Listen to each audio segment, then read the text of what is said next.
la llave. Bajo el poder del papado, parte número 4 ya, y no va a ser la última si Dios quiere. En portada, si os fijáis, os la vamos a volver a mostrar, por si no habéis percibido lo que hay allí. Fijaos bien, es el famoso sol de los jesuitas, con el IHS, los 3 clavitos, etcétera, etcétera. ¿Por qué mostramos esto hoy aquí? Bien, ya sabéis que estamos aprovechando para leer un capítulo del Conflicto de los Siglos donde se habla de toda esa cuestión que tiene que ver con la apostasía en general, que no solo tiene que ver con la Iglesia adventista, sino también del protestantismo y demás.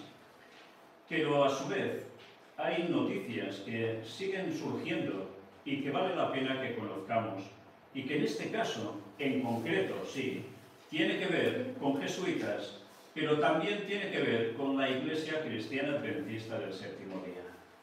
Estad atentos a la noticia que ahora os voy a mostrar. Es esta.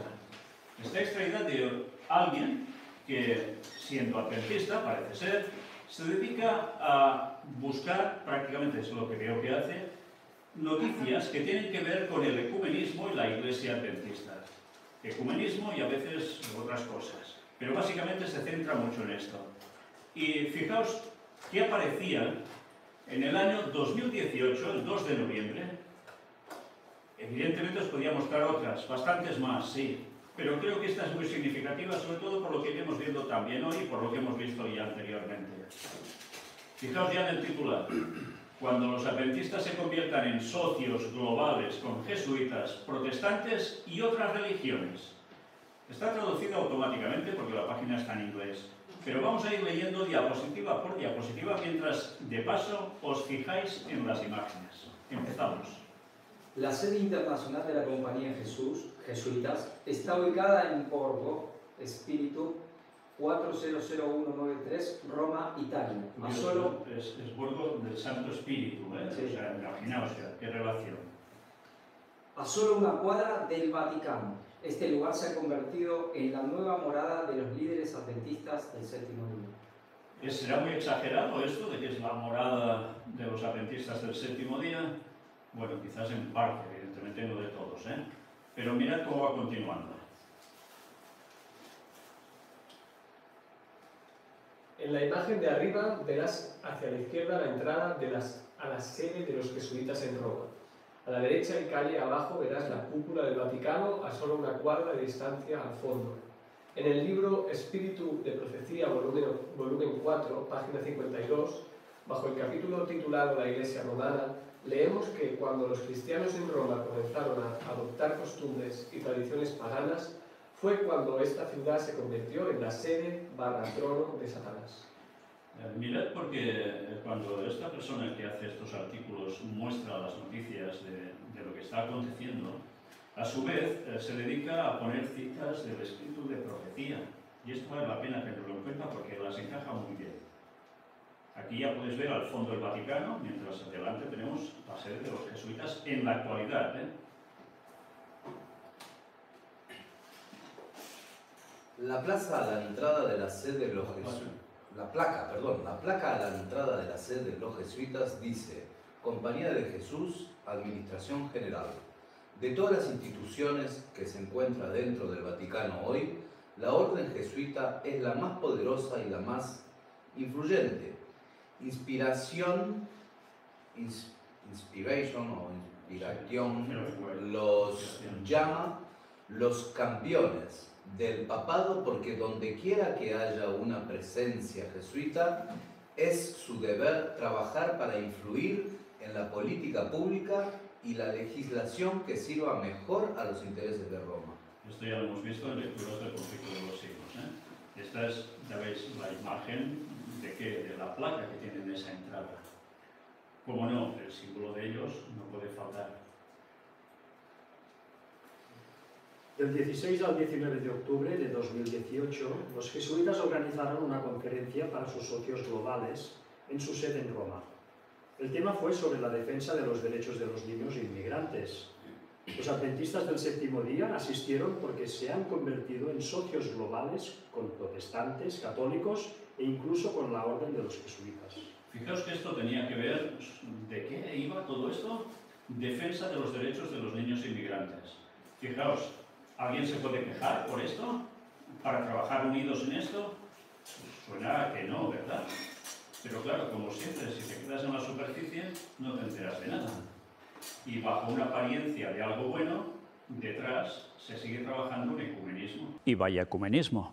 Esta que veis aquí es la pancarta donde anunciaban lo que se iba a hacer en ese lugar, pero aún continúan. Como se describe en ese cartel, los socios globales se reunieron en la Curia General, Administración de la Compañía de Jesús, en Roma, Italia. Estas son las oficinas administrativas internacionales de la Orden Jesuita y el hogar del Papa Negro, el Superior General Jesuita. Y aquí podéis ver la ampliación de esa pancarta, donde todo es fe, acción, y todo tiene que ver con los niños. Evidentemente, cuando se toca tema de niños, y sobre todo niños, inmigración, problemas, pobreza, desgracia y tantas cosas más, qué fácil es conmover y qué fácil es decir, vale, pues sí, unámonos para esto. Pero es que no es solo para esto, siempre hay más cosas. Más cosas, mirad. El jesuita Monseñor Francesco Sodu está sentado arriba en el medio, debajo del logo Faith Action. No solo está presionando por los derechos de los niños inmigrantes, sino que los jesuitas siempre optarán por abrazar y promover el activismo social liberal en lugar de la verdad bíblica, porque saben que el liberalismo llevará a otras iglesias a los brazos de Roma. ¿Estáis de acuerdo con esta deducción que saca el autor del artículo aquí? Pues podéis estarlo perfectamente, porque a eso se dedican. No van presentando la verdad bíblica, que evidentemente no la tienen, sino que lo que hacen es tema social. Y así lo han hecho, sobre todo, como no en Latinoamérica, ha sido un enclave básico para ellos, pero lo mismo lo están haciendo en cantidad de países de este mundo donde hay sede jesuita, sede o una parte de ellos trabajando allí. Siempre se mueve el activismo para finalmente llegar a un objetivo. Pero qué bonito es el activismo, ¿no?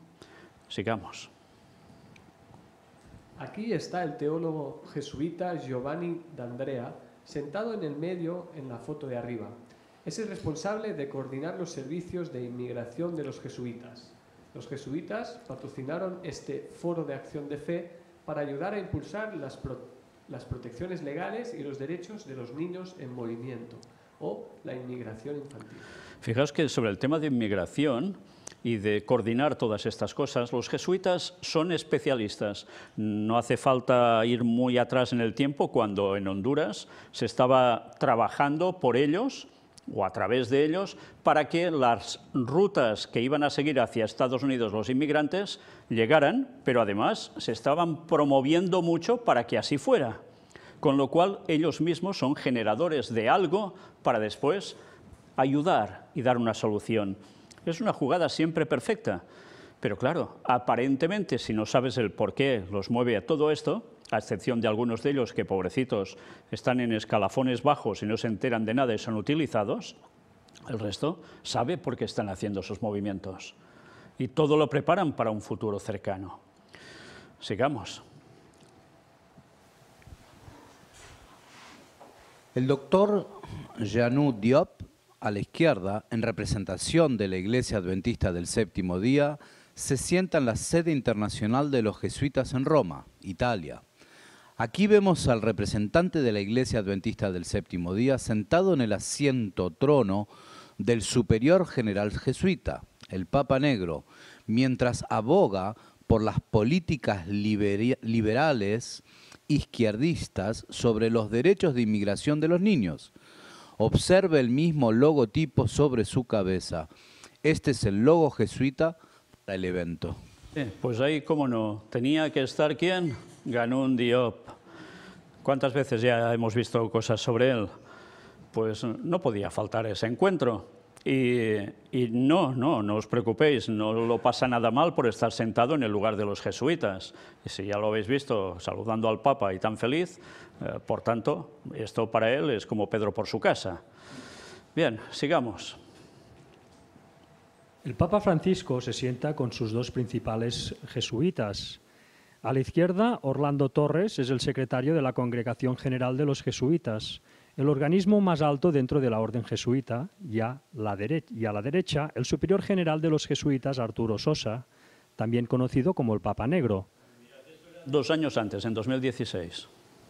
El asiento en el que está sentado Janot Diop es el mismo asiento trono que usan el Papa Francisco y sus principales jesuitas para llevar a cabo los asuntos de los jesuitas. Estos son los 2 jesuitas de más alto rango en todo el mundo. Son los líderes de los 20.000 jesuitas y desde esos mismos asientos que planifican y discuten el trabajo de los jesuitas en todo el mundo. Y es donde mueven, aquí se diría, todo el cotarro. No sé si entendéis esa expresión. Donde cortan el bacalao. ¿Entendéis también esa expresión? No, pues otra. Aclaremos. ¿Qué quiere decir? Que desde allí es su sede central donde mueven todos los hilos para las decisiones importantísimas que deben hacer y aplicar en distintas partes del mundo y en distintos modos. Ya os digo, 2 años antes, el Papa estaba sentado allí porque él también es jesuita. ¿Y qué pasa 2 años después? Tenemos allí sentado, ¿a quién? A Ganun Diop. ¿Esto es normal? Bueno, si fueran los tiempos de Ellen White, seguro que ese hombre en esa silla no duraba nada. Era expulsado de la iglesia, desfraternizado. Pero se terminó Ellen White y poco a poco la labor de los jesuitas ha hecho su gran faena dentro de la denominación adventista, hasta el punto que hemos llegado a todo esto. Pero yo pregunto, ¿cualquiera se sienta ahí? No. ¿Cualquiera los jesuitas dejan que se sienten en esos lugares? No, no. Tiene que ser alguien que está muy puesto con ellos. La pregunta entonces sería, ¿quién lo envía a este señor? La Conferencia General de los Adventistas del Séptimo Día. Por tanto, ¿quién mueve a la Conferencia General de los Adventistas del Séptimo Día? Está todo dicho, ¿no? Además con una especie de cruz torcida aquí, ¿no? Presidiendo todos estos actos, ¿no? No es la cruz quebrada, pero sí. Del mismo estilo. Sí, sí, sí. ¿Qué más nos dice aquí? ¿Puedes decir algo? Yo. Sí. ¿Cómo se pronuncia? Ganón. Ganón Diop, en representación de la Iglesia Adventista del Séptimo Día, se ha convertido en un socio global en un foro patrocinado por la Curia General Administración de la Compañía de Jesús en Roma, Italia. Hemos pasado de ser colaboradores de Dios, 1 Corintios 3:9, a convertirnos en colaboradores de la bestia. Hemos pasado de sentarnos con Cristo en su trono, Apocalipsis 3:21, a sentarnos en el trono de Satanás. ¡Cuánta razón! Quizá alguno dirá, qué exagerados, esto no es el trono de Satanás, esto no es la sede del Vaticano. Se está a tocar el Vaticano y los jesuitas son los que están moviendo toda esa cuestión. No hay excusas realmente para esto. Este es un hecho no lamentable, deplorable y, desde luego, sumamente significativo. Quiere decir que si esto está aprobado, porque él no va por su cuenta, esto es aprobado por la Conferencia General, ¿qué sucede? ¿A quién están sirviendo? ¿A quién están obedeciendo? ¿Con quién llevan una coalición? Como decíamos antes, tengamos en cuenta que los mismos jesuitas es como que juegan en casa, ¿no? Entonces se aseguran de que llevan a una persona y se aseguran de que esa persona no va a ir en contra de sus propósitos, etcétera, ¿no? Por lo tanto, escogen bien y saben a quién traen a su casa. Es que se conocen de hace muchos años. Aquí tenéis una foto ampliada de, ya sabéis quiénes, ¿no? Los 2 líderes de los jesuitas, especialmente el de más para acá, el de la derecha de vuestra imagen, que es el padre Sosa, y en medio, no puedo decir el soso, sino alguien que va de simpático normalmente, que tiene su sentido del humor, pero que evidentemente ahora es la cabeza de la Iglesia romana visible, que es la bestia. Sí, sí, es así de claro, ¿eh? Bueno, sigamos. Socios globales. Aquí están los líderes de organizaciones internacionales y religiosas reunidas en la sede de los jesuitas en Roma. Estas cabezas representan protestantes, católicos romanos, jesuitas, y religiones no cristianas, espiritualismo. Ganun Diop, que representa a la Iglesia Adventista del Séptimo Día, está resaltado con la flecha roja.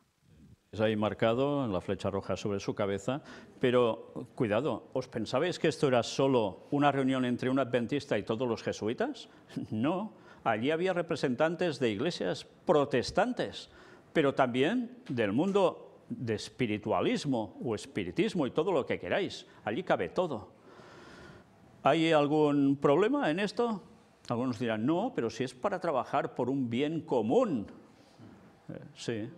Pues se trabaja para un bien común cuando hay otros fines.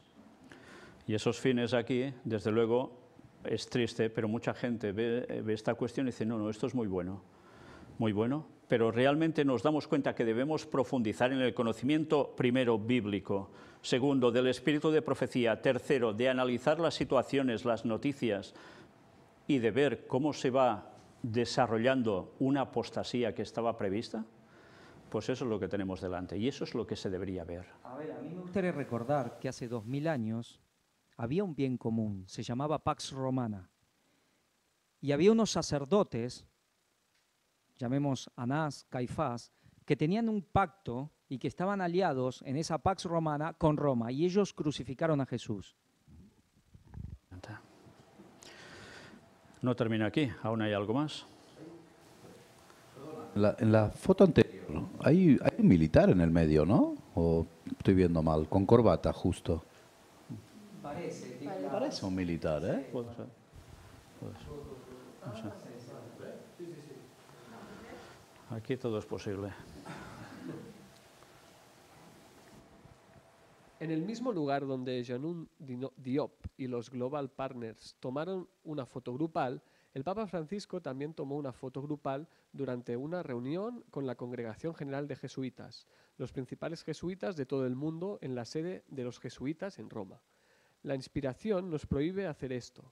No podemos unirnos con estos hombres que han intentado cambiar la ley moral de Dios y que están promoviendo un sábado espurio. ¿Y por qué no podemos hacer eso? ¿Qué responderíais? ¿Por qué no podemos hacer esto? ¿Qué nos dice aquí?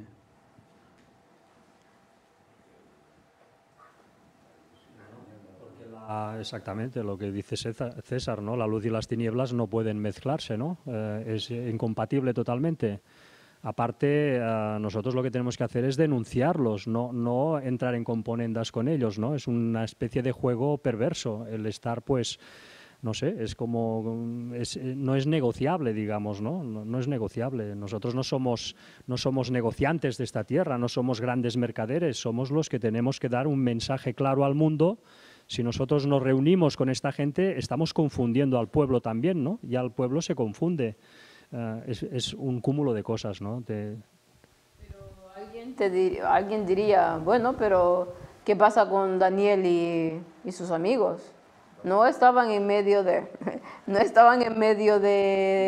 Babilonia, en medio de sacerdotes paganos exactamente, ahí vamos, que utilizan este tipo de cuestiones para apoyar todo esto. Ojos en Egipto. Ojos en Egipto, sí. Pero estaban ahí por voluntad propia.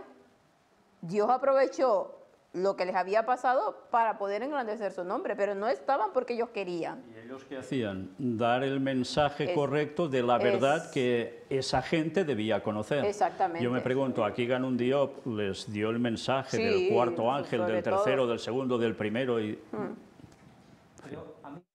Más, pongámosle y aceptemos, vale, el engaño de que le están dando el mensaje. Había profecías para Egipto, para Babilonia, había profecías de salvación para ellos, condicionales. Con respecto a la bestia, ¿hay alguna profecía condicional? Salid de ella, pueblo mío. ¿Hay alguna profecía que diga que quizás la bestia se arrepienta y se puede convertir? No, la bestia va a ser quien es hasta el fin. Es como juntarse con Satanás para ver si lo puedo convertir. Sí, sería defender lo indefendible, está claro. Aparte que lo que decía Fanny, ¿no? El ejemplo de José, Daniel, es lo que decías tú también, Víctor. Ellos predicaban el mensaje y se jugaron la vida.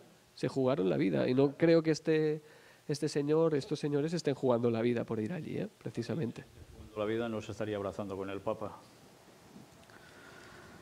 Sigamos. También esto es del año 2016, lo que aquí nos dice. El superior general jesuita Arturo Sosa recita el juramento jesuita durante su toma de posesión como la 31avo superior general de la Compañía de Jesús, rodeado de sus subordinados. Era el momento básico para él y para la orden, porque era un cambio trascendental. Y era en el mismo lugar, claro. Sigamos. Durante esta ceremonia de elección en 2016, el superior general jesuita toma el juramento jesuita de rodillas ante un ídolo que se supone que es una semejanza de Jesús. Y como veis aquí no es la cruz quebrada, sino que es como lo que sería el arco, pero puesto en horizontal, con lo cual forma una curva. En fin, una vez más, ¿por qué tienen que hacer todo eso? En fin, pero hay más. Mirad aquí también, ¿qué nos dice? Diop, flecha roja, ¿no? Ahí en la imagen, que representa a la Iglesia Adventista del Séptimo Día, se sienta en la misma sala donde se administra el juramento jesuita a los principales jesuitas y donde se involucran en ejercicios espiritistas. Este es el asiento de Satanás. Bien, y vale la pena decir que quizás no es solo allí donde pueden practicar estos ejercicios espiritistas, sino que ya sabéis que hay cripta en el Vaticano y allí es donde los jesuitas se mueven para hacer básicamente este tipo de juramentos que evidentemente no pueden escuchar cualquiera que estén por allí y les van a ser fotografiados, eso seguro. O sea que aún es peor de lo que aquí se nos dice. Pero sí, allí dentro de todo seguía sentado Diop. La Agencia Adventista de Desarrollo y Recursos Asistenciales, ADRA, también estuvo presente en estas reuniones. También estuvo presente Mario Oliveira, director de ADRA en Francia, así como Elisa Gravante y Doug Ponthoff, de ADRA en Italia. ¿Y por qué ADRA estaba en esos momentos allí? Ya sabéis, ADRA es la Agencia de Desarrollo de Recursos Adventista. O sea, lo que anteriormente, hace bastantes años, ya era OFASA, Obra Filantrópica de Asistencia Social Adventista. Se pasó a ADRA, quedaba más moderno y evidentemente iban a cambiar una serie de factores, entre los cuales, sí, puedes dar ayuda, pero eso de predicar te lo callas, porque si no, no se reciben subvenciones, si no, no se va a ciertos campos, etcétera, etcétera. Bueno, pues como esto iba de niños, evidentemente ADRA, si iban los representantes adventistas, no se podían quedar fuera, porque están en el mismo juego. Yo me pregunto si algunos de estos señores de ADRA son conscientes de lo que es estar en una reunión entre jesuitas y protestantes que para nada buscan ni quieren la verdad y que encima es donde se va a montar el escenario para la persecución del pueblo de Dios. Cuesta entender, Entonces uno se pregunta, ¿cómo están instruyendo a los miembros adventistas para que no se quejen de esto? Unos años atrás esto hubiese sido una aberración absoluta, con el grito al cielo clamando directamente. Ahora, ¿quién se queja? Si alguien se queja le dirán que es un fanático y se acabó. Pero ya son excepciones. Y la mayor parte de adventistas que entran nuevos a la Iglesia, ¿creéis que están informados de estas cosas? Y si les llegan a informar, ¿creéis que les dicen que esto no es para nada correcto y que esto es apostasía? Evidentemente no. Ya se lo encontrarán los dirigentes ya, porque Dios pasará factura. Además de buscar convertirse en socios globales con los jesuitas en materia de inmigración, los adventistas del Séptimo Día también se están asociando con los católicos romanos en el trabajo de llamar a la redistribución de la riqueza del mundo. Sorprendentemente, desconocido para muchos, los adventistas del Séptimo Día, como organización de la Iglesia, también abogan por el control de armas. Sí, es curioso, abogar por el control de armas, como hace el Vaticano, pero en caso de perplejidad para cualquiera que se entere, es ¿cómo puede ser? Lo mismo que el Vaticano, se quejan del control de armas, pero tenían inversiones en Vareta, fábrica de armamento, y los adventistas también dando dividendos allí a ver si así ganaban más dinero en cuestiones de armamento, como Douglas. nos damos cuenta que esto no cuadra para nada. Señores adventistas que estáis viendo esto, si ante estas cosas aún seguís poniendo peros para no salir de lo que se ha convertido en la hermana de la caída, Babilonia, vais a ser vomitados de la boca de Dios. Es duro, pero es la realidad. Esto no son bromas, estos son hechos. Y lo triste es que parece ser que a los 20 millones de adventistas que hay, que se lleguen a enterar de esto, no sé cuántos pocos serán, pero cuántos se van a quejar, esos aún van a ser menos. Por tanto, si estáis ahí dentro, denunciad estas cosas, decid que esto ya no puede ser. Si estáis ahí, seguís colaborando en que esto se haga. Por tanto, sois copartícipes del mal. A mí me gustaría preguntarle a algún adventista que realmente sea sincero, ¿esto es lo que nos toca a nosotros, estar en el tema de la redistribución de la riqueza? A eso se dedicó Jesús, a decirle, mira, tú dale a aquel que le dé a aquel y repartan un poco entre todos. Sí, a lo sumo le dijo a uno, vende todo y hazlo a los pobres y sígueme, pero ¿para esto estamos nosotros, para la redistribución de la riqueza? Sí, hacemos de políticos de izquierda, ya está. Y da igual si hiciésemos de políticas de derecha, ¿eh? Es lo mismo. Y tampoco nos olvidemos quién fue los que distribuyeron las riquezas. Porque estás hablando de la redistribución, pero la distribución original, ¿quién la hizo? ¿Tienes? Una vez más, fotografía de todos tan felices allí, con el Papa. Y ahora, después de esta fotografía, para terminar esta noticia tan, mirad, yo no sé qué calificativo le daría, digamos solo ya desagradable, como mínimo, como lo más suave. Estad atentos, porque ahora vais a ver un testimonio que hemos recibido de un hermano, de una conversación que tuvo privada con un pastor adventista en España. Sí, en España.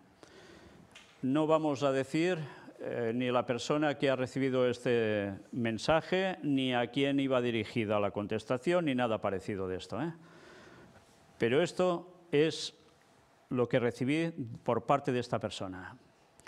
Era una conversación entre ellos y decía uno al otro, hermano, se equivoca, no tengo nada personal contra Víctor Sant Vicenç y su mensaje.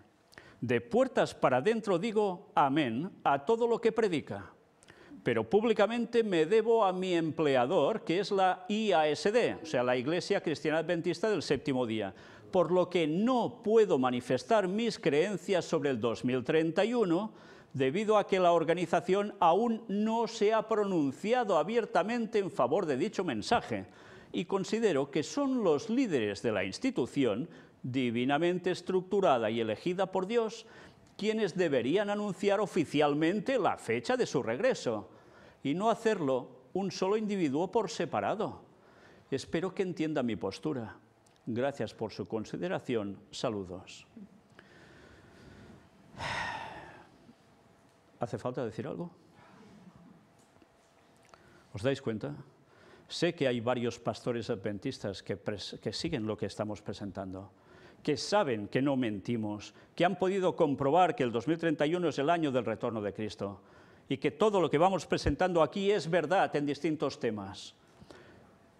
Pero no se puede decir nada caras adentro. No pueden decir esto en predicaciones a sus feligreses. No pueden comentar esto entre las reuniones de pastores a nivel abierto. En privado sí, cuando uno se encuentra con otro, pero juntos todos no.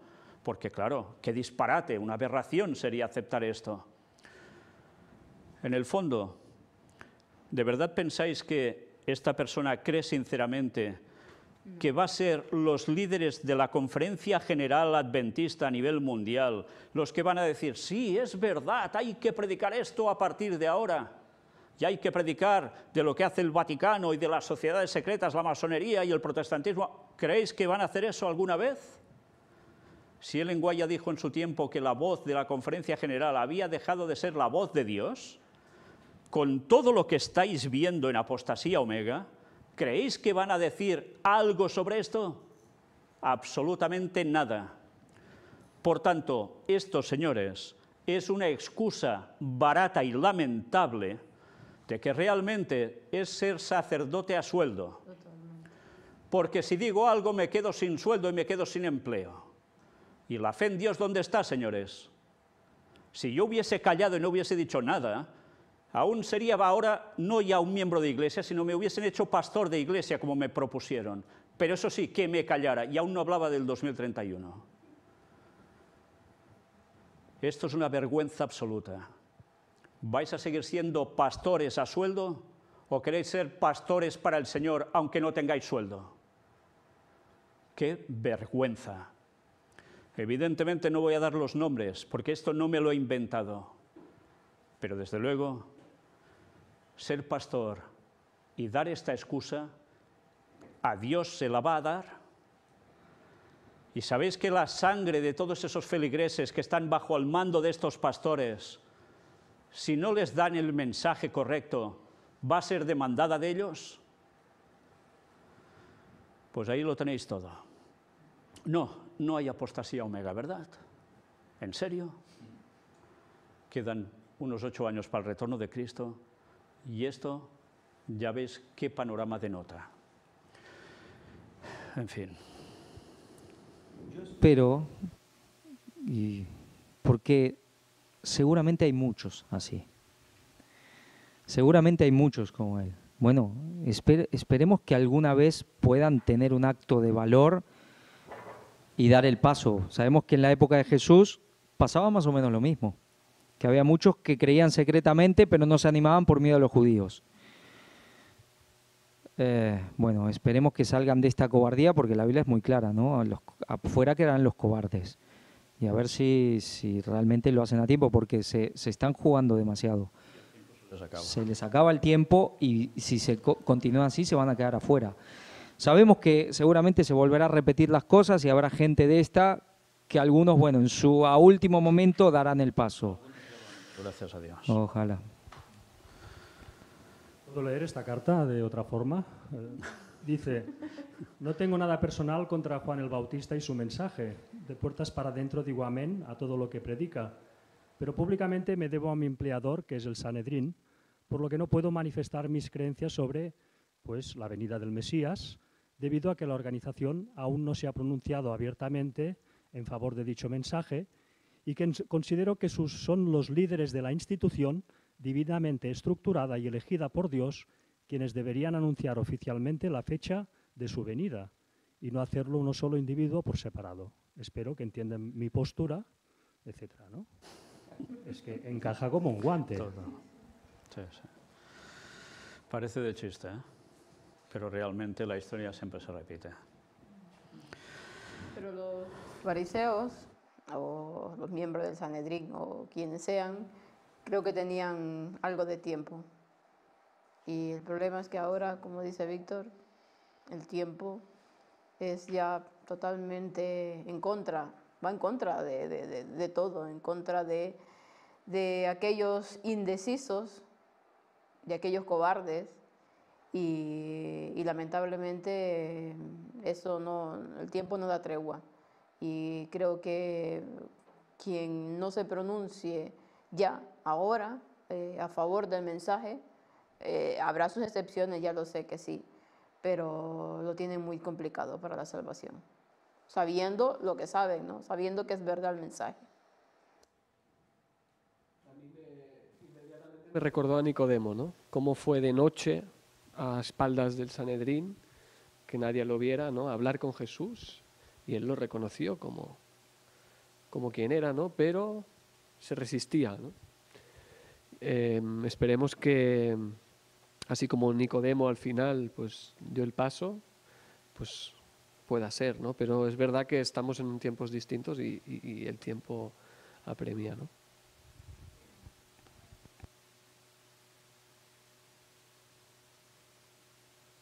Recuerdo ahora, los tiempos aún era mucho más difícil porque la gente que se ponía en contra del Sanedrín prácticamente eran muy excluidos del pueblo, ¿no?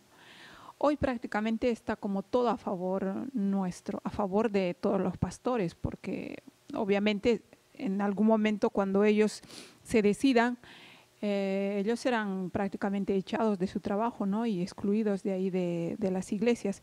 Pero ya no se sufre esa misma discriminación que podríamos decir de todo el pueblo, porque ahí era prácticamente todo el pueblo, ¿no? De todo Jerusalén, por así decirlo. En cambio ahora no es tan complicado, como que es un poco más fácil, ¿no?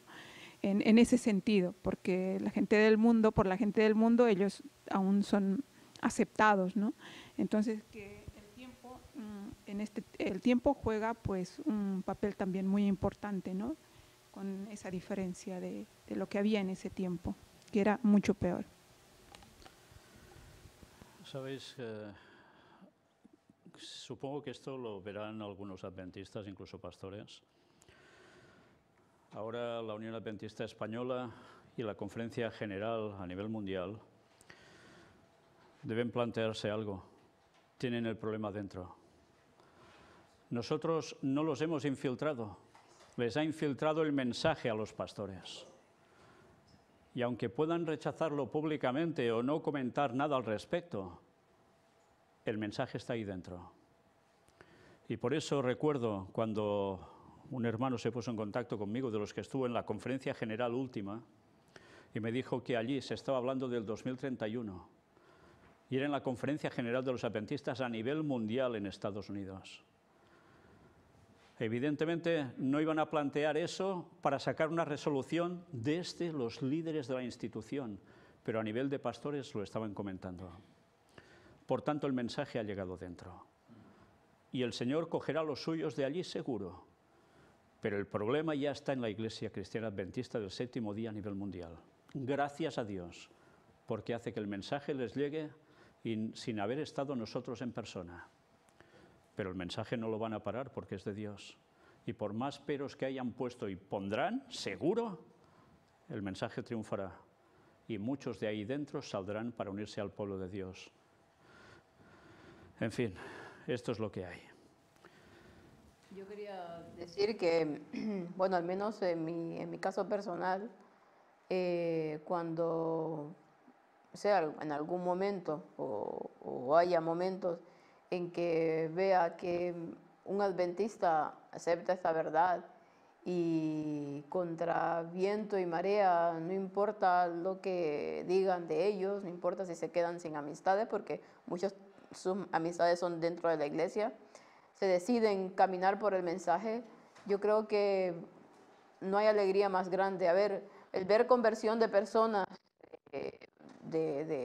ya sean ateos, ya sean del mundo de la nueva era, es una alegría tremenda porque son que se convierten a Cristo, pero para mí es una alegría un tanto con un algo especial el ver adventistas convertidos. Creo que no, bueno, al menos en mi caso, no hay alegría mayor. No hay alegría mayor que ver como un adventista, un hermano que has amado y has querido siempre, se convierta al mensaje del cuarto ángel. No quiero ser desconsiderado, ni mucho menos, ¿no? Pero todas estas cosas tienen que pasar. Yo creo en la hermana White. Nos dijo todo esto. Tiene que pasar, ¿entienden lo que les digo? Yo repito, y por ahí soy demasiado pesado con esto. Yo entiendo, ustedes nacieron en una iglesia adventista, por eso sufren tanto. Pero todas estas cosas a mí me las advirtieron, yo lo leí. Ni uno cada 20, la apostasía omega. Yo leí todo esto. Yo la puse a prueba a ella y yo creo en ella. Entonces yo creo que se tiene que cumplir y esto me demuestra a mí que estoy en el lugar correcto. Bueno, a ver, Jesús conocía mejor que nadie las profecías y sabía que Jerusalén iba a ser un montón de ruinas, pero sin embargo derramó lágrimas, ¿no?, sobre ella. Bueno, pues esta es la situación. Y ahora me gustaría que recordarais todo lo que hemos visto a través de estas conferencias de Apostasía Omega, todas estas noticias que os hemos ido mostrando, todos los otros programas que hemos hecho anteriormente, desde hace años, hablando de Apostasía Omega, y me gustaría que, con lo que habéis visto hoy, prácticamente hoy, más todo lo anterior, pero sobre todo lo de hoy, os centrarais en lo que ahora vamos a leer del conflicto de los siglos. Lo dejamos donde ahora vamos a empezar. Y tened fresco todo lo que hemos mostrado, porque ahora, desde luego, vale la pena, porque una vez más, como siempre estamos diciendo, lo hemos comentado antes de empezar este coloquio aquí entre nosotros, leer ahora el conflicto de los siglos, no diría que no tiene nada que ver con hace años si lo leías, porque evidentemente sacabas cosas impresionantes, pero en la realidad actual coge una fuerza y es de una magnitud increíble, porque estamos llegando al fin del tiempo y mucho de lo que allí se refleja ya está pasando. Vamos a empezar con la lectura aquí. No sin razón se ha asegurado que en los países protestantes el catolicismo no difiere ya tanto del protestantismo como antes. Se ha efectuado un cambio, pero no ha cambiado el papado. Por tanto, ¿quién es el que cambia? ¿El protestantismo? El papado no. El papado puede simular que cambia, pero no cambia. Los otros sí. El catolicismo se parece mucho en verdad al protestantismo de hoy día, por lo mucho que éste ha degenerado desde los días de los reformadores. Sí, porque se ha perdido esa fuerza de la reforma, del protestantismo. Y ahora, ya veis, recordad la noticia que hemos mostrado. ¿Protestaban de algo ahí? ¿De qué iban a protestar? Si estaban con ellos. Mientras las iglesias protestantes solicitaron el favor del mundo, las obcecó una falsa caridad. Falsa caridad, ¿eh? Recordad esto. Se figuran que es justo pensar bien de todo mal, y el resultado inevitable será que al fin pensarán mal de todo bien. En lugar de salir en defensa de la fe dada antiguamente a los santos, parecen disculparse ante Roma de haberla juzgado con tan poca caridad y pedirle perdón por su gazmoñería. ¿No está pasando eso? Sí. ¿Por qué hacen esas reuniones con el papado los protestantes en general? Se excusan unos a otros diciendo, eran otros tiempos, nos extralimitamos, ahora los tiempos son distintos, ya no hay ese fanatismo, hemos cambiado y por tanto ya pueden ir todos más de la mano. ¿Y en qué se van a unir? Pues en eso, en cosas de caridad. Sí, sí. ¿Qué es la ayuda a los inmigrantes, y etcétera, etcétera? Es caridad.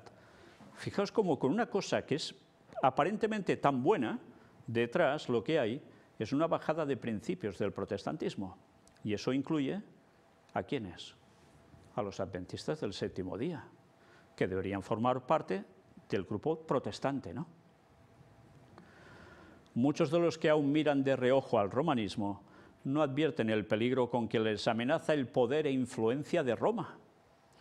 Muchos pretenden que las tinieblas intelectuales y morales prevalecientes en la Edad Media favorecían la propagación de sus dogmas y supersticiones, junto con la opresión, y que el mayor caudal de inteligencia de que se goza en los tiempos modernos, la difusión general de conocimientos y la libertad, siempre mayor en materia de religión, impiden el reavivamiento de la intolerancia y de la tiranía.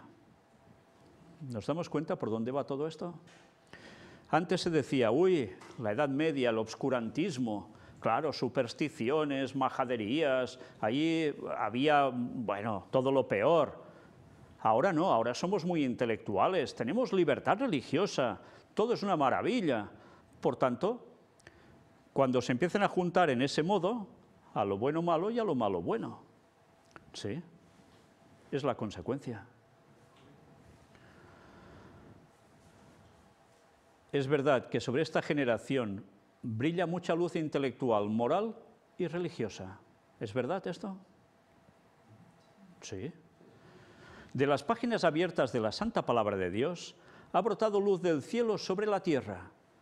Pero no hay que olvidar que cuanto más grande sea la luz concedida, tanto más densas también son las tinieblas de quienes la pervierten o la rechazan. El ejemplo es Satanás mismo. Qué triste, ¿eh? Cada vez hay más luz, pero si hay más luz, también hay más tinieblas. ¿cómo puede ser? Parece una incongruencia, ¿no? Esto es contradictorio, pero no, esta es la verdad. Dios da más luz y la gente normalmente, ¿qué prefiere? Pues lo malo. Entonces, ¿qué hacen las tinieblas? Crecen, no falla.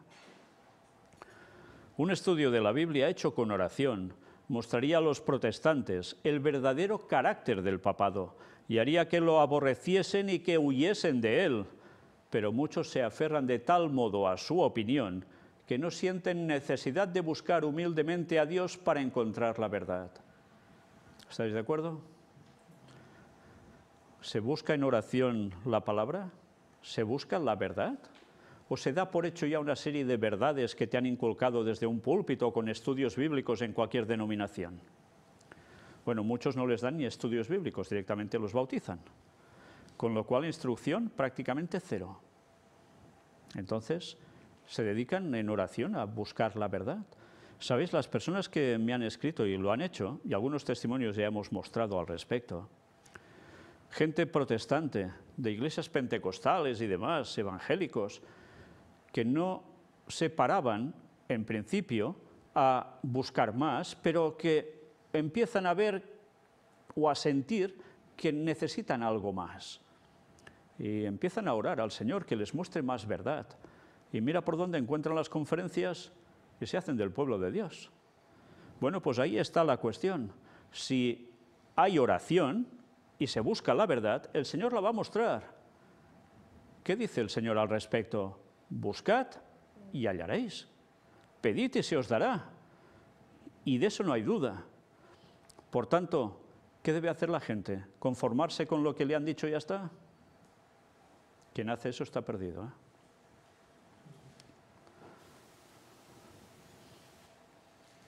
Sí, yo hablando, por ejemplo, con un testigo de Jehová, me doy cuenta que ellos, por ejemplo, dan mucha importancia a ese grupo de ancianos o de personas que dirigen la organización, y de ahí tiene que salir la verdad. Ellos esperan que salga de ahí. Por tanto, a veces este hombre me dice que él ora por la verdad, pero en realidad te das cuenta que eso no lo hace, porque él se supedita a que le venga de arriba, igual como veo que están haciendo también los adventistas, ¿no? Que si no, como hemos leído esta carta, ¿no? Si no viene de la denominación, pues ya no se puede aceptar, ¿no? Esto es, y en el tiempo de Jesús igual, si no venía del Sanedrín, para ellos también era impensable. Entonces es un mal planteamiento realmente, ¿no? Sí.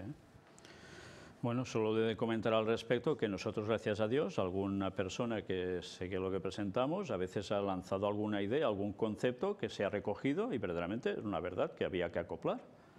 Bueno, pues el Señor puede dar luz a quien quiera, que verdaderamente esté por lo que quiera estar, por lo que debe estar. Si hemos de decir que toda la verdad debe de surgir de uno de nosotros, pues mal vamos.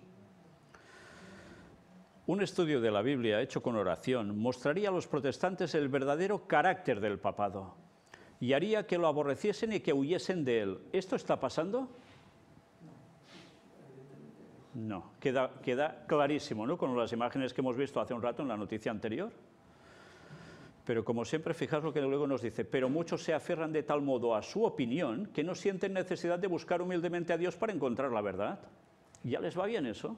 Sí, y aquí habría que ver que hoy la aplicación ahí de protestantes incluye a la Iglesia Adventista, porque están actuando exactamente igual como en esos tiempos los llamados protestantes. Aunque se enorgullezcan de su ilustración, ignoran tanto las Sagradas Escrituras como el poder de Dios. Necesitan de algo para calmar sus conciencias y buscan lo que es menos espiritual y humillante. Desean un modo de olvidar a Dios que sirva al mismo tiempo para recordarlo.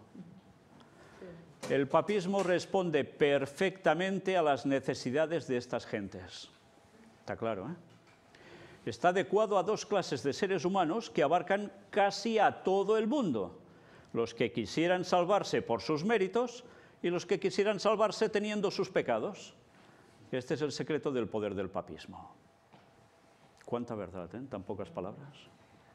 Ahí tienes a los santos y a la feligresía en el catolicismo. Ha quedado probado cuánto favorecieron el éxito del papado los periodos de tinieblas intelectuales. también quedará demostrado que una época de grandes luces intelectuales es igualmente favorable a su triunfo. Y ahora, cuando leo esto, pienso ya en la época de Benedicto XVI para acá, cuando se empezaba a hacer el tema del patio de los gentiles, en el cual se recogían a intelectuales, a científicos, da igual si eran ateos o de cualquier cosa, y se trabajaba ya en unidad para mostrar que esas luces intelectuales pueden ir en conjunción para eso, el bien común. Y eso se ha seguido trabajando y está dando sus frutos. Luces intelectuales, ¿eh? Pero las luces intelectuales, ¿son las de Dios o son las del mundo? La falsamente llamada ciencia. En otro tiempo, cuando los hombres no poseían la palabra de Dios ni conocían la verdad, sus ojos estaban vendados y miles de individuos quedaron presos en la red que no veían tendida ante sus pies. En esta generación hay muchos cuyos ojos están ofuscados por el brillo de las especulaciones humanas, falsamente llamada ciencia. No alcanzan a ver la red y caen en ella tan fácilmente como si estuviesen ciegos. Y todos tan intelectuales, ¿eh? Dios dispuso que las capacidades intelectuales del hombre fuesen consideradas como don de su Creador y que las emplease en provecho de la verdad y de la justicia. Pero cuando se fomenta el orgullo y la ambición y los hombres exaltan sus propias teorías por encima de la palabra de Dios, entonces la inteligencia puede causar mayor perjuicio que la ignorancia. Esto es como, digamos, dejar ciego a alguien apagándole la luz para que no vea nada o poniéndole una luz súper potente en los ojos que lo deja ciego. Y básicamente está trabajando así Satanás. Ha salido de un extremo a otro y como él siempre trabaja de un extremo al otro y logra su objetivo. Así sucede que la falsa ciencia de nuestros días, que mina la fe en la Biblia, preparará tan seguramente el camino para el triunfo del papado con su halagador formalismo, como sucedió con el obscurantismo que le abrió camino para su engrandecimiento en medio de las sombras de la Edad Media. ¿A qué estaba haciendo referencia ella aquí con todo esto de la falsa ciencia en sus días? En los tiempos de 1800 y pico y 1900. La ley de la evolución, por ejemplo, ¿no? Ahí está. Todo lo que es la ilustración, en gran manera. El mundo cambió básicamente en sus días. Fue por espiritismo, sí, pero fue por la teoría de la evolución y fue por todas estas cosas. Sí, porque, digamos, fue la ilustración lo que hizo un poco fue pervertir la Reforma Protestante. Digamos, la Reforma Protestante iluminó al mundo y el mundo usó esa libertad que la Reforma dio para pervertir las cosas y llevar la ilustración y en el fondo otra vez todo de vuelta al papado. De hecho, de la Ilustración es cuando sale todo el pleno ateísmo, ¿no? Exactamente. Y que creo recordar que en el 1844 justo sale un escrito ya bastante acabado de Darwin, ¿no? Con todo el esbozo de lo que era la evolución, ¿no? Creo que esto lo presentamos en su momento, ¿no? 1844 justo, ¿no?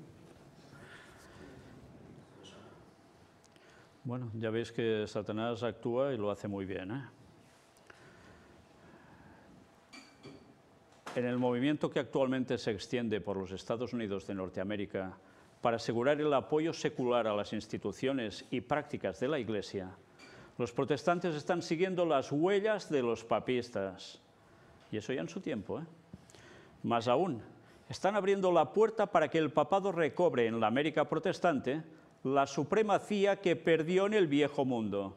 ¿Dónde va a recuperar la supremacía el papado? ¿En Estados Unidos o en Europa? Primero de todo. Primero en Europa. ¿No? ¿Aquí o allí? ¿Qué dice el texto? En América, ¿no? Dice, pero ¿no es de recatolización de Europa para el mundo? Sí, pero el trabajo fuerte para dar el campanazo, para impregnar al mundo, viene de Estados Unidos. Europa irá en conjunción a eso. Fijaos, de hecho, nos hemos de fijar en la OTAN. ¿Quién mueve todo? Estados Unidos. ¿Quién se acopla? Europa. Porque el poder está ahí. Nunca había parecido los dirigentes europeos tan peleles como ahora de Estados Unidos, ¿no? Parecen marionetas auténticas. Esto no quiere decir que haya partes de Europa donde ese poder se consiga primero. Y Ellen White recalca que en los países de tradición católica de la vieja Europa es donde se va a coger más fuerza el catolicismo. Por tanto, estamos en un lugar que, como se dice aquí, ya hem llepat, ya lo vamos a pasar fatal.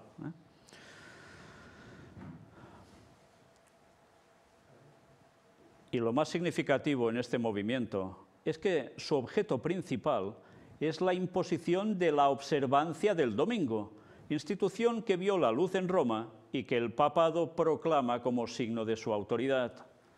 El espíritu del papado, es decir, el espíritu de conformidad con las costumbres mundanas, y la mayor veneración a las tradiciones humanas que a los mandamientos de Dios, está penetrando en las iglesias protestantes e induciéndolas a hacer la misma obra de exaltación del domingo que el papado hizo antes que ellas.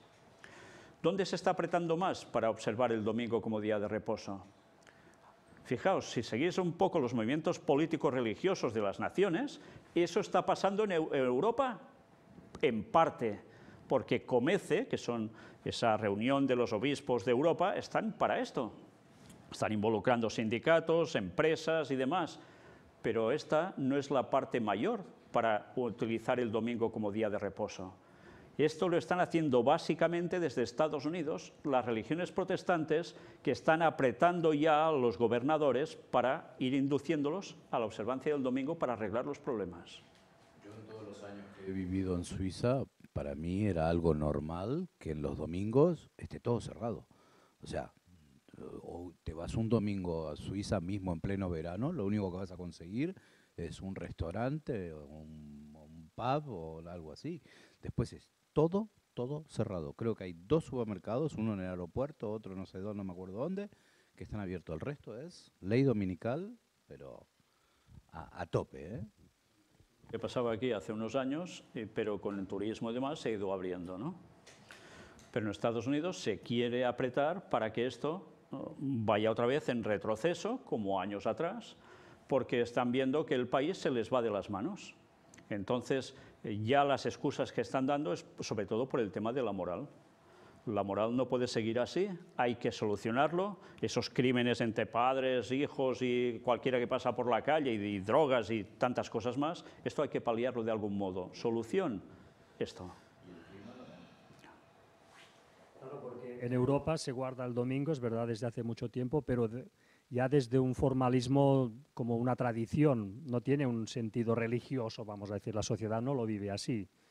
En cambio, en Estados Unidos va a ser algo militante, va a ser algo que realmente va a tener un significado profundo, ¿no?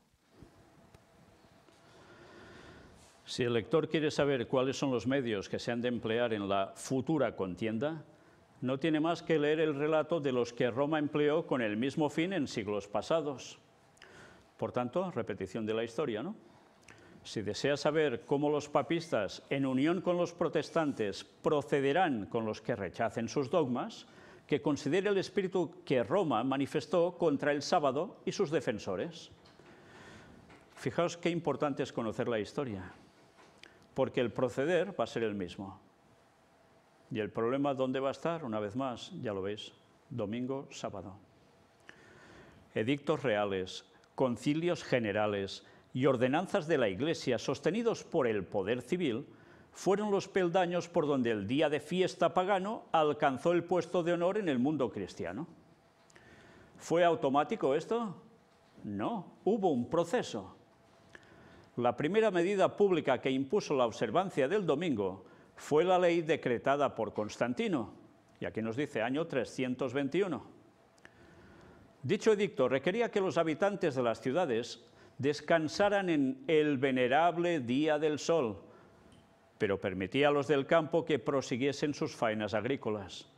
A pesar de ser en realidad ley pagana, fue impuesta por el emperador después de aceptar nominalmente el cristianismo y erigirlo en religión oficial del Estado. ¿Os dais cuenta cómo siempre hay un proceso? Por eso cuando vemos que hay personas que se extralimitan, se vuelven fanáticos, ya dicen que ley dominical puede ser ya, están errando de arriba abajo porque están desconociendo la historia, el proceder y la profecía. Todo tiene su cumplimiento, pero todo tiene sus pasos. El venerable día del sol. ¿Qué día era ese? El día solis, el domingo, el primer día, sí. ¿Se aplicó ya automáticamente para todo el mundo? No, solo en las ciudades. Las faenas agrícolas podían seguir aún, pero después esto fue cambiando, y al final fue absoluto. Como el mandato real no parecía substituir de un modo suficiente la autoridad divina, el obispo Eusebio, que buscó el favor de los príncipes y amigo íntimo y adulador especial de Constantino, pretendió que Cristo había transferido el día de reposo del sábado al domingo. Y ahí tenemos al señor Eusebio. Vaya crack, Eusebio? Vaya crack. Cuando hablemos del origen del catolicismo, este señor tiene mucho que ver, muchísimo, porque es el que empieza a torcerlo todo de un modo radical. Y desde luego, cuando vemos con quién llegaba a tener ciertas uniones, entendemos el por qué actuó así. Hablaríamos de infiltración, quizás, en esa época, pero bueno. Nos sigue diciendo: no pudo aducir ni una sola prueba de las Santas Escrituras en favor de la nueva doctrina. El mismo Eusebio reconoce involuntariamente la falsedad de ella y señala a los verdaderos autores del cambio. Así dice: nosotros hemos transferido al domingo, día del Señor, todas las cosas que debían hacerse en el sábado. Y nos cita de dónde está extraído esto: Cox, de Sabbath Laws and Sabbath Duties. Por tanto, esto es un registro histórico, ¿Qué alegaba entonces Eusebio aquí? ¿Por qué? ¿De dónde se saca el domingo como día de reposo? Intentará cambiar los tiempos. La ley, es eso. Claro. ¿Y por qué se le ocurre a este señor hacer ese cambio? ¿Qué sentido tiene esto? ¿A quién servía en verdad Eusebio para hacer esto? ¿Para no ser perseguido o había algo más? ¿O es que su culto ya era dedicado a alguien que no era el auténtico Dios? Porque claro, propuso el domingo, que era el día de los romanos. No se le ocurrió decir un martes o un... No. Una vez más recordemos lo del libro de Ezequiel. Cuando ya en el antiguo pueblo judío, ¿qué pasaba? Hacían ver que adoraban a Dios y cuando mira el profeta a través de algo, ¿qué ve? ¿A quién están sirviendo? ¿Al obelisco? ¿Al falo? Por tanto, ¿qué día guardaban? El domingo.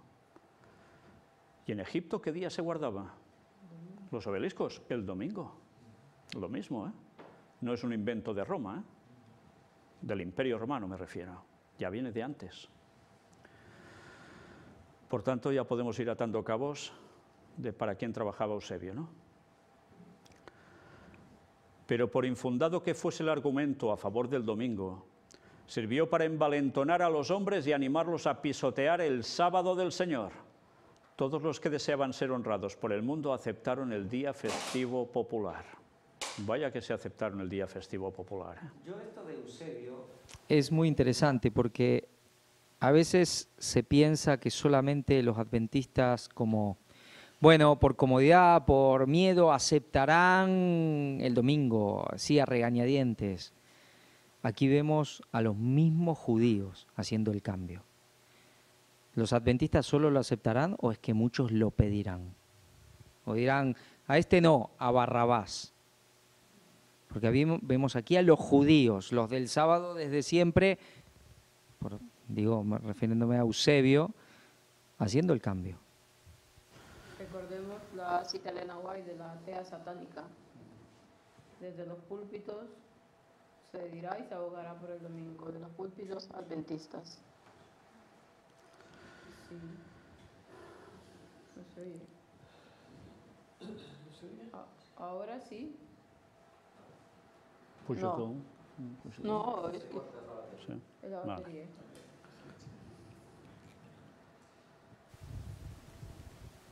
Con respecto a lo que dijo Javi, recordemos, decía la cita de Nahuay que habla de la atea satánica. de satea satánica que se levantará desde los propios púlpitos adventistas, de los propios lugares de predicación, en el cual se abogará por el domingo en lugar del sábado. Bien, no sé si queréis comentar alguna cosa al respecto. Si no, vamos a dar paso ya a si hay alguna pregunta.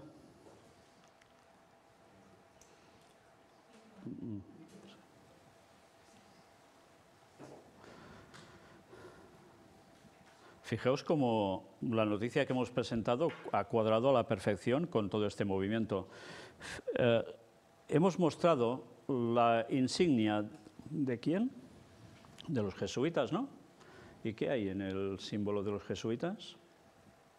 El sol. ¿Quién va a trabajar para imponer el día del sol otra vez? ¿Y con quién se está uniendo la Iglesia Adventista en eso? Vamos por las preguntas. La primera, si yo fui bautizada en la Iglesia Adventista y estoy viendo todo lo que está pasando, ¿tendría que volver a bautizar? Si uno se ha bautizado, ya se ha bautizado. Otra cosa es que al ver más verdad, quiera aceptarla y entonces decida bautizarse de nuevo. Es lo que hizo la hermana White. ¿Es obligatorio? No. ¿Es necesario? Depende de la conciencia de cada persona. ¿Recomendable? Sí, muy recomendable. ¿Por qué dejan trabajar en sábado a sanitarios que están obligados a obedecer órdenes y utilizan drogas, fármacos y no sanan con remedios naturales, como dice Ellen White, que deben ser? Bueno, hemos de intentar evitar los extremos, primero de todo, porque eso ya suena a fanatismo, ¿eh? Cuidado, cuidado con eso, porque se podrán dar medicaciones, se podrá obedecer a superiores, quizá no se estará haciendo todo con sistemas naturales, pero también salvan vidas, ¿eh? También las salvan. Yo mismo estoy aquí gracias a la ciencia, porque si no me hubiesen hospitalizado y dado cosas que en los remedios naturales no podían darme, yo ya no estaría aquí. Estoy vivo por la gracia de Dios, pero también gracias a eso, y no solo en una ocasión, ya llevo 3. Por tanto, cuidado con los extremos de fanatismo y ofuscarnos en eso, porque esto no lleva a nada bueno. Equilibrados de cabeza, por favor. Si no, mejor no estar en este ministerio para nada, porque estamos hablando de cosas muy serias en esto, ¿eh? Muy serias. Con esto no se juega.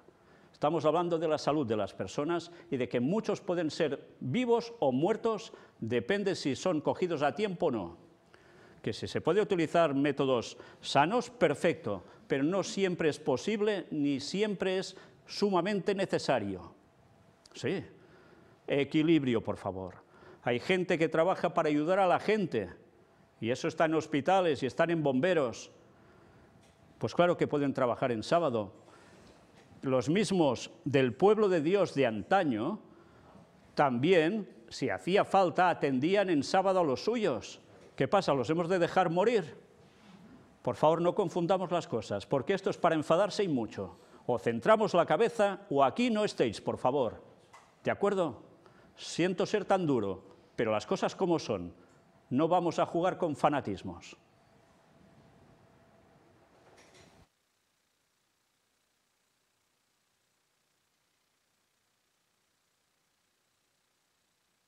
Empiezo de nuevo. ¿Cómo ven la tremenda oposición a la persona del Espíritu Santo en la divinidad? Muchos propios llamados adventistas están atacando a la persona del Espíritu Santo. Bueno, eso lo hemos comentado ya montones de veces en numerosos temas, escuelas sabáticas, cultos, conferencias. Es una desgracia absoluta y tiene que ver con la apostasía omega, evidentemente. O sea que quien va por esos derroteros lo tiene fatal. ¿Tendría que suceder algo en este año 2023? Me gustaría siempre comentar algo que yo he repetido mucho. Y es verdad que se ataca a la persona del Espíritu Santo, pero al primero que se ataca ahí es a Jesús, negando su divinidad, negando a Jesús como eterno. Luego ya recae todo en el Espíritu Santo, pero ya se lo ataca directamente a Jesús. ¿Tendría que suceder algo en este año 2023 para que la gente que cree en los 7 últimos años sean engañada? ¿podría ser una firma de un falso acuerdo de paz o un falso arrebatamiento? Un falso arrebatamiento seguro que no. No toca aún. Un proceso de paz podría ser, cosa que dudo. Viendo la situación va a ser todo lo contrario. Que pase algo para engañarlos, cualquier cosa puede ser una excusa para ellos para decir que eso es así. O sea que esto es muy relativo.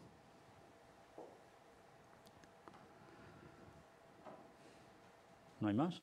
Bueno, aquí responden a tu respuesta.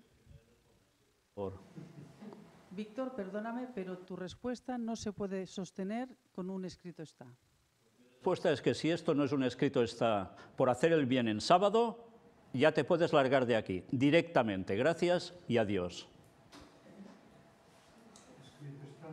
Yo voy a aclarar algo más que creo que Todos podemos decir, yo si no sería por el hospital estaría rengo, ahora caminando con un bastón, por ejemplo. Y creo que así todos, muchísimos tenemos experiencia. Es decir, yo creo que ya, mira, hay cosas que ya es de tan sentido común que no hace ni falta abrir la Biblia para eso. Los fanáticos, id a otro lado y dejad el ministerio en paz, ¿de acuerdo? Dios os lo va a agradecer y nosotros más, seguro, ¿eh? Porque nos hartáis y sois un problema para el avance de la fe, sois una lacra para el Evangelio. ¿Queréis dar un buen testimonio así al mundo? Nadie os va a oír, solo los locos. El bien que estáis haciendo al Evangelio, eso os lo creéis vosotros. Estáis sirviendo a Satanás y, por tanto, servidores de Satanás aquí no queremos. O cambias o aquí no, ¿vale?